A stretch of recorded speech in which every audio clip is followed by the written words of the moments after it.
Thanks, Nicole. And just want to echo what Nicole said about it being so lovely to see everybody on the call today. Lots of people from all around. So that's really great to see. So I'll get right into it. So as Rivka mentioned, we're going to be talking about managing co-occurring alcohol and opiate use disorders. And so some acknowledgements that this material has been made possible through a financial contribution from Health Canada and GPSC in partnership with the Government of BC and Doctors of BC. And the views expressed here do not necessarily represent the views of Health Canada or GPSC. Disclosure for myself, Nicole's already mentioned where I work, but I have no commercial interests to declare. And disclosure of commercial support. So BC ECHO on substance use. So opiate use disorders received financial support, again, as I mentioned, from Health Canada in the form of substance use and addiction program grant. The ECHO for alcohol use disorders received financial support from GPSC, a partnership of Government of BC and Docs of BC. And this program's received in-kind support from the BC Centre on Substance Use, which is a nonprofit organization hosting the program in the form of logistical support. And potential conflicts of interest, an honorarium from BCCSU will be given for preparing content and presenting to myself and likely other hub members that are contributing to today's session. So mitigating potential biases. So all content developed as part of this program was reviewed for potential biases, validated by members of the Independent Scientific Planning Committee, and approved for accreditation submission. So getting right into it. So 3 learning objectives: define co-occurring substance use disorders and describe available epidemiology on prevalence and associated harms. Number 2, recognize common presentations of co-occurring opiate use and alcohol use disorder. And lastly, describe the risks, benefits, safe prescribing, and unique properties of pharmacotherapy options for co-occurring OUD and AUD. So throughout the presentation, I'll refer to alcohol use disorder as AUD and opiate use disorder as OUD. So co-occurring substance use disorders. So they occur when an individual meets the clinical criteria for 2 or more substance use disorders. Individuals with AUD and 1 or more co-occurring substance use disorders may consume higher levels of alcohol and be more likely to exceed low-risk drinking guidelines than those with OUD alone. And common co-occurring substance use disorders with AUD include tobacco, opioid, and benzo use disorders. But of course, we've all seen stimulant use as another co-occurring use disorder with alcohol use disorder. So approximately 1/3 of individuals that are prescribed OAT for the treatment of OUD also meet the criteria for AUD.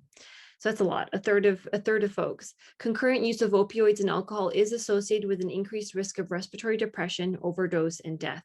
And individuals with OUD who engage in high-risk alcohol use may experience increased difficulties adhering to opiate agonist therapy, therefore making it that much more important to try and treat the co-occurring use disorders. And of course, we're very fortunate to have these 2 really valuable guidelines that are developed by the BC Centre on Substance Use.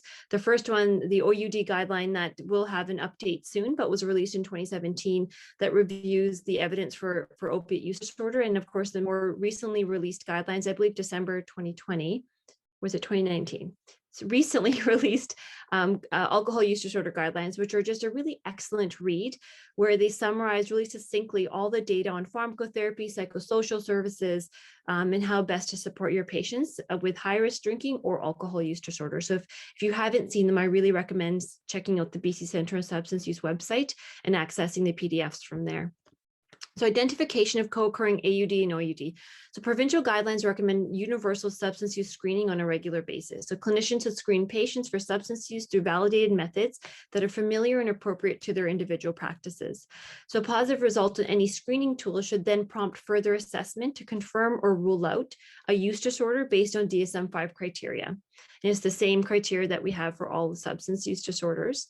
And so screening for co-occurring opiate and alcohol use, there's various tools that I'll review that can be utilized in your practices. So the ASSIST tool is something that you would do in an interview with a patient that can be used to screen for co-occurring use disorder. And then the TAPS tool is actually something that can be utilized where the patient fills it out maybe before seeing you or fills out at home and then brings with them. So those are 2 tools that can be used. And screening for opiate use for patients who engage in high-risk alcohol use, you can use the 2-item screen of drug use. And that 2-item screen of drug use looks like this, where you ask how many days in the past 12 months have you used drugs other than alcohol? And if the patient says 7 or more days, then you want to ask how many days in the past 12 months have you used drugs more than you meant to? And that would mean a positive screen. And of course, CAGE is something that we've used for a long time in terms of alcohol use and sort of screening for problematic or high risk use, but this can actually be utilized for other substances as well. So if you want to screen someone for opiate use who has high risk drinking, you can actually ask them the same questions about opioids. Have you tried to cut down? Have others been annoyed by your opiate use? Have you felt guilty or required an eye opener to use opioids right in the beginning of the day? So those are tools that can be utilized. And then for those with a diagnosed OUD, if you want to screen for alcohol use, there's this single alcohol screening question that can be used. That's quite easy to use. And really the question is, how many times in the past year have you consumed more than 3 drinks for adult women or 4 drinks for adult men on any occasion? And if they say, to give you a number, then of course they've screened positive. So the only way to screen negative is if they say 0 or never, and then you can go on to ask the questions from the DSM, or you can use the audit, which is a validated tool that's been around for quite a while. That is 10 questions that you can use to screen for high risk alcohol use, and then go on to the DSM-5.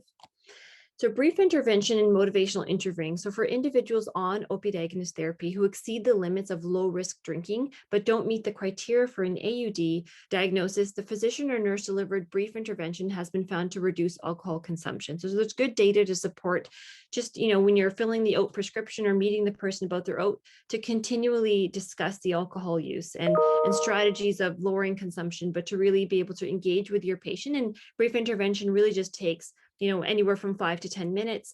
There's data to show even 5-minute brief interventions are helpful.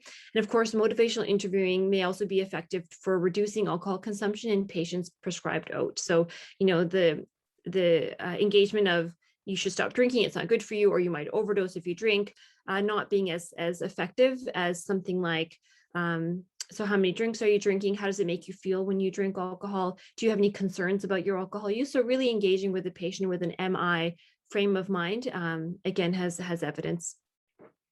So the management of co-occurring alcohol and opiate use disorders, where possible, co-occurring AUD and OUD should be treated concurrently. Safety should be prioritized. So selection of pharmacotherapy should consider drug-drug interactions and safety concerns, and we'll get into those. Frequent follow-up should be arranged. And for patients with co-occurring severe OUD and AUD, consider referral to withdrawal management services for AUD withdrawal or OAT initiation and titration. So just the co-occurring nature of these 2 use disorders, if they are quite severe, it can be very helpful to have an inpatient setting or a medical detox if the patient would be agreeable to, again, both detox from the alcohol, but also rapidly titrate up on their OAT to reduce risks of harm. So pharmacotherapy, considerations for co-occurring AUD and OUD for opiate agonist therapy, and I look forward to the discussion to hear everyone's experiences and feedback on this. The recommendation is buprenorphine naloxone, mostly because there's a ceiling effect for respiratory depression. So there's a lower risk of overdose than other OAT options. And since we know alcohol can, lead to sedation and respiratory depression itself, this has a milder side effect profile, fewer drug-drug interactions. So really the recommended OAT option for somebody with a moderate to severe alcohol use disorder. But that being said, methadone and slow release oral morphine are also medications that can be utilized to treat opiate use disorder in somebody with an AUD. So methadone, there's no ceiling effect, a higher risk of overdose than the bup naloxone, more severe side effect profiles, so sedation, cognitive blunting, and there are more possible drug-drug interactions. And of course, slow release oral morphine, no ceiling effect, very similar to methadone for safety profile. But I have to say, in the current climate in which we work in British Columbia and across Canada, you may be finding the same, that if a patient's tried buprenorphine naloxone and it hasn't been helpful and they have this co-occurring use disorder, I would go ahead and treat them with either methadone or slow release oral morphine based on their preference and based on what they feel would help them decrease their illicit or street opioid use. And of course, as I say, that realizing that not all opiate use disorder has to do with street or illicit opiate use, and there is prescribed opiate use disorders as well. So pharmacotherapy to consider for co-occurring AUD and OUD. So for AUD, what do we then do there? So the recommendation is acamprosate. Of course, we have two first-line medications, which are naltrexone and acamprosate. In acamprosate, we have established evidence base for safety and efficacy for the treatment of alcohol use disorder. It does not pose significant safety risks when used concurrently with CNS depressants.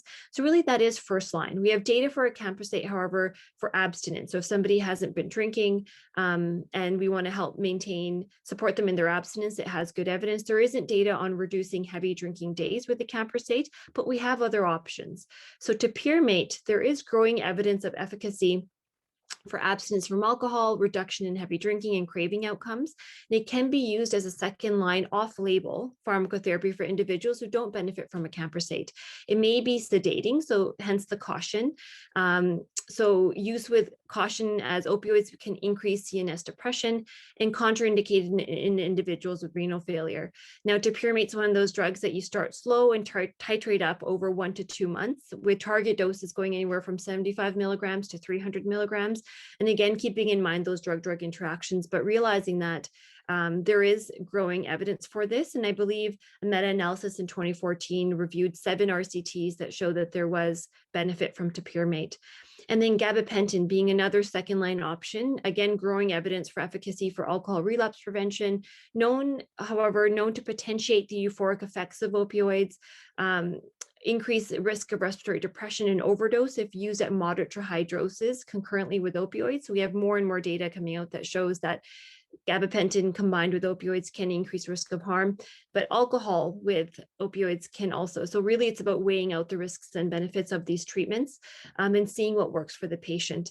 If co-prescribed with opioids, close monitoring is required.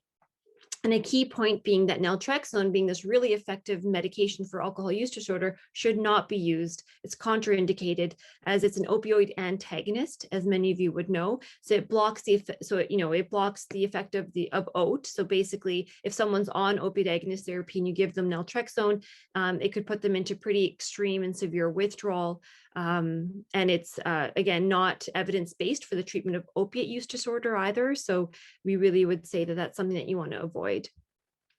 So naltrexone, I guess I've already talked about this, but I'll really quickly make sure I haven't missed any points. Opioid antagonists, so contraindicated, as I had mentioned. Prescribers should be vigilant to ensure that naltrexone and OAT are not co-prescribed, of course, because of that precipitated withdrawal concern. Co-prescription of naltrexone and an OAT medication with product identification numbers may not be flagged by PharmaNet. But again, to realize we really want to ensure we check PharmaNet where it's available before prescribing these medications. But also it's important to ask the patients about any over-the-counter pain medications. This is a key point. Over-the-counter T1s and T2s, patients often self-treat their pain. They may have some chronic pain issues for which they use that. And if you then give them naltrexone for their AUD, again, that might put them into a precipitated withdrawal or cause a pain crisis. Oh, I thought I had to go quickly because I had 15 minutes, but it looks like I went a bit faster than I needed to, which is usually my pattern of presenting. So I hope I wasn't too quick, but I'm happy we'll have more time for discussion. So in summary, co-occurring substance use is common. Validated screening tools can be used to identify co-occurring OUD and AUD. Individuals with AUD should be screened for opiate use, of course, and individuals with OUD should be screened for alcohol use. And where possible, co-occurring OUD and AUD should be treated concurrently. Co-occurring AUD and OUD should consider drug-drug interactions and safety concerns. And further learning opportunities, Module 8 of the ACT talk looks at concurrent mental health and substance use disorders. That's something that can be looked at. A guideline for the management, of course, we mentioned the 2 guidelines earlier in this talk that are available on the website. So I really recommend, if you haven't seen them, to take a look. And the more recent alcohol one I find to be very, very helpful. And of course, there's always a 24/7 for BC, at least as I realize we have many people here on the call that aren't from British Columbia, but there is a phone service available that addiction doctors work on, where you can call as a nurse, as a midwife, as a pharmacist to get extra information about your patients or about medications or what have you. And it's a 24/7 phone line. So please mark that number down. And it's also on the BCCSU website later to take a look. And then some references here that we're happy to send out after.